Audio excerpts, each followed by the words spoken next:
Ob dnevu spomina na žrtve prometnih nesreč tudi letos velja poziv. Številke, ki jih ponovno prebiramo skozi statistike lanskega leta, so mnogo več kot le to. Ne gre zgolj za številke, ne gre zgolj za statistiko. Gre za ljudi. Včeraj neznanec, danes kak tujec, jutri kdo izmed nas. Nekdo naš, z imenom in priimkom. Nekdo, ki ga poznamo. Nekdo, katerega izguba nas zaboli, nas prizadene. Samo en trenutek, ena nesmiselna poteza in vse se lahko spremeni. Ostanemo brez sanj, brez prihodnosti. Ostanemo brez ljudi, s katerimi smo delili trenutke. V sekundi se tako razbinijo vse naše sanje. En klic sesuje svet. Smrt ubije upanje, izguba nariše praznino, ki je ni mogoče zapolniti.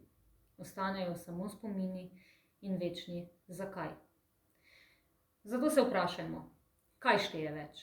Kozarec preveč, preden sedeš za volan in SMS med vožnjo? Ali moje, tvoje, njegovo življenje? Odločajmo odgovorno. Spoštujmo drug drugega tudi v prometu. Vse lahko nadomestimo. Življenja ne moremo.